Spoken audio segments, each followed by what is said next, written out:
Bueno, muy buenos días. Comenzamos con la transmisión del día de hoy. Hoy es día 2 de julio del 2021. Estamos transmitiendo completamente en vivo. Son las 11:41 de la mañana. Una disculpa que nos atrasamos.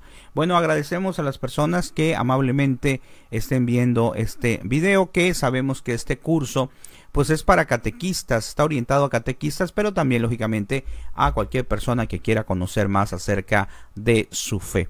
Bueno, pues vamos a comenzar como siempre comentándoles que este curso es sacado o obtenido de un catecismo del Padre José de Arp, que aunque es un catecismo pues ya de hace mucho tiempo, está completamente actual, ¿verdad? Porque el magisterio de la Iglesia nos enseña siempre lo mismo. Te invitamos a que recemos al Espíritu Santo pidiéndole al Señor ayuda, discernimiento en todo. Y decimos: ven Espíritu Santo, llena los corazones de tus fieles y enciende en ellos el fuego de tu amor. Envía, Señor, tu Espíritu y todo será creado y se renovará la faz de la tierra. Ven Espíritu Santo, ven Espíritu de Dios. Bueno, pues nuevamente buenos días a las personas que ya nos están acompañando. Y el día de ayer empezamos a ver esta pregunta 303, que dice: ¿por qué decimos que la Iglesia Católica es santa? Ya comentábamos esto mismo y el Padre nos dice por 3 puntos fundamentales. ¿Por qué es santo su fundador? Claro, Jesucristo, el santo por excelencia, porque es Dios. Segundo, ¿por qué es santo su sacrificio y sus sacramentos? Como ya dijimos, lo que es el sacrificio de la celebración de la Santa Misa, la celebración de los sacramentos son santos, fueron instituidos por Jesucristo. Y tercero, porque en todos los tiempos ha habido en ellas grandes santos. Recordemos, y ayer les decía, ¿verdad?, que recordáramos y que reviviéramos la vida de los santos. Y aquí nos menciona algunos santos. Aquí nos quedamos el día de ayer.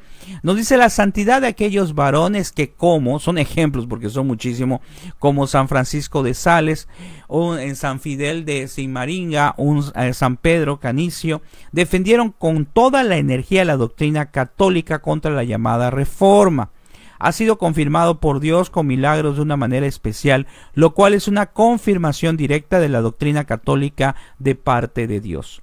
Ahora, hay algo muy interesante, dice los abusos y defectos de algunos particulares no pueden imputarse a la Iglesia misma, porque no nacen de la doctrina u organización, ni jamás han sido autorizados ni aprobados por ella. Estos abusos y escándalos no son señal de que la Iglesia Católica ha dejado de ser la verdadera Iglesia de Jesucristo. Nuestro Señor mismo comparó a esa Iglesia, vean qué interesante, con un campo en que crecen juntos el trigo y la cizaña, y con una red que contiene peces buenos y peces malos. Bueno, te recuerdo que este catecismo ya tiene mucho tiempo, fue escrito, no tengo aquí el libro, lo tengo allá arriba porque lo estaba escaneando para poderlo presentar en las diapositivas, pero creo que es de 1940, 45, algo así. Entonces es un libro ya bastante antiguo, por eso lo estoy rescatando aquí, ya no existe, ya no hay edición de ese libro, pero como te comento, todo lo que dice pues es lo que tenemos en la actualidad. ¿Por qué? Porque el magisterio de la Iglesia, su sana doctrina, pues es la misma.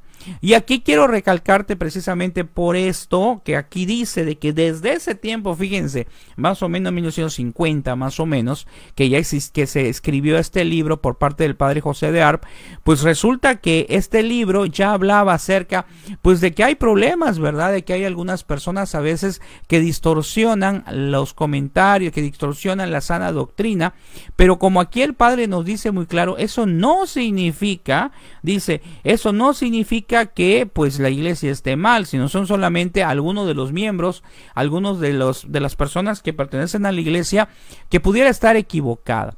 Por eso desde hace como 5 temas, ¿verdad?, hacemos mención de lo mismo, que tenemos que rezar por el Papa, por los sacerdotes, por los obispos, por los laicos. Nosotros como laicos también tenemos que rezar por nosotros. ¿Por qué? Porque esa es nuestra obligación. Pero la sana doctrina, es decir, lo que está establecido por la Iglesia, por las Sagradas Escrituras, por la tradición, eso no cambia, eso no se modifica. Y en ese aspecto solamente podemos decir que es exactamente lo que Dios quiere, porque es inspiración del Espíritu Santo. Y aquí nos dice muy claro, fíjense, nos dice la palabra de que va a crecer el trigo y la cizaña. O sea, nosotros somos miembros de la iglesia, de una iglesia santa, pero que nosotros, pues al ser pecadores, tenemos nuestras limitaciones, pero tenemos que seguir adelante y tratar de siempre estar de acuerdo al magisterio de la iglesia. En el 304 nos dice, ¿por qué decimos que la iglesia romana es católica o universal? Y el Padre nos pone 3 elementos. Porque desde Jesucristo ha existido siempre. Eso es algo fundamental. Decíamos el día de ayer que aquí, por ejemplo, por acá la otra vez vi una denominación que decía orgullosamente fundada en 1988, algo así. Entonces, pues sí, podrá ser orgullosamente fundada, pero no está fundada en Jesucristo. No está fundada desde el momento en que Jesús le dijo a Pedro que era la piedra precisamente de esta iglesia. Entonces, ahí tenemos que analizar el punto 1. En el punto 2 nos dice, porque está extendida por todo el mundo. Así es, en todo el mundo está la iglesia. Tal vez puede haber algunos rincones por allá, como decíamos la otra vez, que a lo mejor no han conocido a Jesucristo, ¿verdad? O algunos poblados que no han conocido a Jesucristo. Pero lo que se refiere sobre todo este comentario es que si yo viajara a otro estado, pues va a poder ir a misa, ¿verdad? Cuando he realizado viajes a otros lugares, pues escucho la Santa Misa en algún lugar. O a lo mejor al viajar a otro país, a otro continente también, cosa que no sería lo mismo si estuviéramos en una denominación, porque cada pastor realiza su ministerio, o mejor dicho, realiza sus actividades de acuerdo a como lo considere, ¿verdad? Claro, puede haber ciertas similitudes entre lo que son las iglesias evangélicas, por ejemplo, pero no es exactamente lo mismo. En cambio aquí, dentro de nuestra iglesia, de la iglesia verdadera, pues se encuentra claramente lo que es la Santa Misa, los sacramentos van a ser lo mismo. Tal vez pudiera haber alguna cuestión de modificación de manera general, pero el aspecto litúrgico es exactamente igual en todos los lugares del mundo, y eso es una unificación. Otro punto que maneja en el tercero, dice porque es por de continuo se está propagando. Así es, continuamente se está propagando, y ciertamente que en algunos países puede ser, en varios por ahí, puede ser que baje a lo mejor el número de católicos. Sin embargo, te sorprende cómo baja el número de católicos aparentemente según las encuestas, pero después te das cuenta que en otros lugares empieza a florecer, y entonces es un vaivén, ¿verdad? Sube en algún lugar, baja en algún lugar. Por ejemplo, estaba viendo la otra vez que en África la iglesia católica, cosa que antes no había tanto, está teniendo un gran auge en varios países de África. Entonces la iglesia no muere, la iglesia es de Jesucristo. Por lo tanto, lo que sí puede pasar es que por el aspecto humano, nosotros propiamente, en algunos lugares como que vaya perdiéndose un poco, y esta situación de la pandemia pues a lo mejor también es un poco humanamente problemático en ese aspecto. Por eso nosotros tenemos que seguir, y si por ejemplo tú no puedes ir a la iglesia por esta situación que se está viviendo, bueno, pero lo que sí puedes hacer es escuchar la Santa Misa con la misma devoción, o tratando de ser la misma devoción en tu casa, ¿verdad? A lo mejor a través de la televisión, a través del internet, de algún medio digital, para que podamos seguir precisamente en el magisterio. Y aquí nos dice, por eso la iglesia romana fue llamada siempre la católica, aún por los apóstatas, e infieles, como ya lo observa San Agustín, y hasta el día de hoy se llama en el mundo entero iglesia católica. Este es un nombre que se puso, sabemos que católico es porque es universal, ¿verdad? Está en todo el mundo. Dice, ella sola cuenta aproximadamente el mismo número de miembros que todas las demás sociedades cristianas. O sea, si hacemos una comparativa, esto es, repito, desde 1950 más o menos, pero viene siendo algo similar. Si hacemos una comparativa entre el número de católicos y el número sumado de, por ejemplo, de otra denominación, nos daremos cuenta que los católicos generalmente son más en los países. Pero aquí no se trata de ver quién es más o quién es menos. Aquí no se trata de una competencia, de decir, miren, nosotros somos más que ustedes son menos. No, aquí se trata de orar, de rezar, de pedir por aquellas personas que están alejadas de la fe. ¿Por qué? Porque han desperdiciado, o las personas que están lejos de la iglesia católica están desperdiciando los sacramentos, están desperdiciando el amor a María Santísima, están desperdiciando ese momento tan hermoso de ir a la Santa Misa. Entonces, he ahí el problema. porque el Señor lo dijo, lo dijimos la otra vez, que Él dijo en la palabra: un solo pastor, un solo rebaño, una sola fe, y esto es algo lógico que está relacionado con lo que estamos mencionando. Dice ella solo, o sea, la Iglesia Católica cuenta aproximadamente el mismo número, y luego dice: por el número católico sube el presente a más de 500 millones. Te recuerdo, este es un dato de hace muchos años, habría que investigar, sería bueno que por ahí de una investigadita por ahí de cuántos millones de católicos hay, mientras que en las diferentes sectas cismáticas no pasa de 200 millones, y las 250 comunidades protestantes calculan el número total de sus adeptos en 275 millones, de los cuales sin embargo hay que descontar muchos que han apostatado del cristianismo, o sea que están aparentemente como cristianos y después dicen que no, ¿verdad? Entonces es muy interesante esto. En la 305 nos dice: ¿por qué decimos que la Iglesia Católica Romana es apostólica? Y aquí el padre nos menciona tres cosas fundamentales. Primero, porque toma su origen de los apóstoles. Claro, ¿de dónde sale humanamente?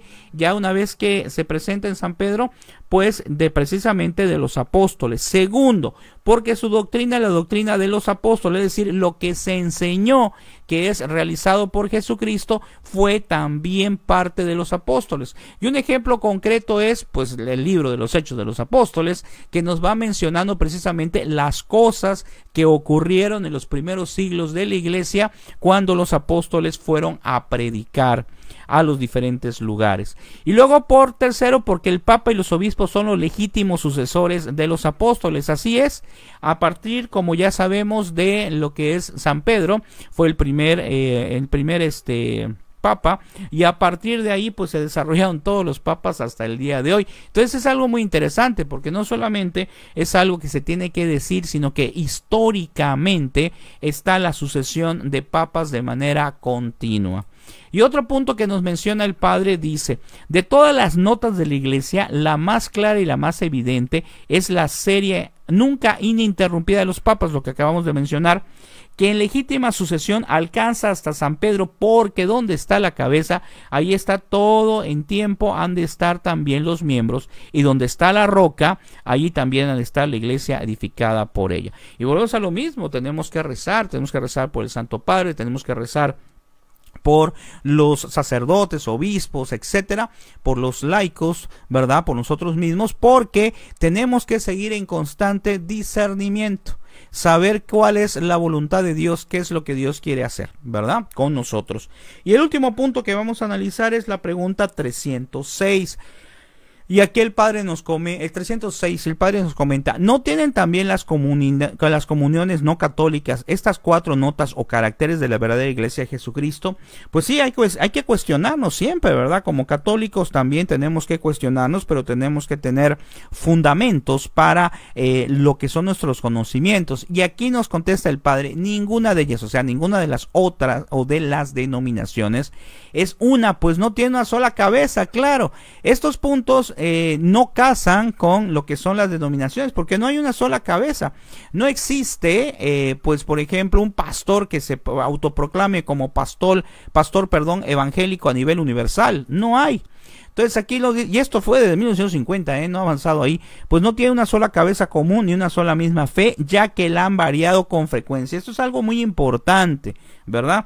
Porque cada una de las denominaciones tiene ciertas diferencias. A veces algunos no aceptan, por ejemplo, lo que es la Santísima Trinidad, otros no aceptan la divinidad de Jesucristo, otros, y así nos las vamos pasando y nos damos cuenta que cada denominación puede generalmente va cambiando lo que son sus principios. Ninguna es santa, pues no tiene un solo santo cuya santidad ha sido Dios confirmada con los milagros. O sea, esto en el caso de las denominaciones, ninguna es santa. ¿Por qué? Porque no han salido directamente de Jesucristo.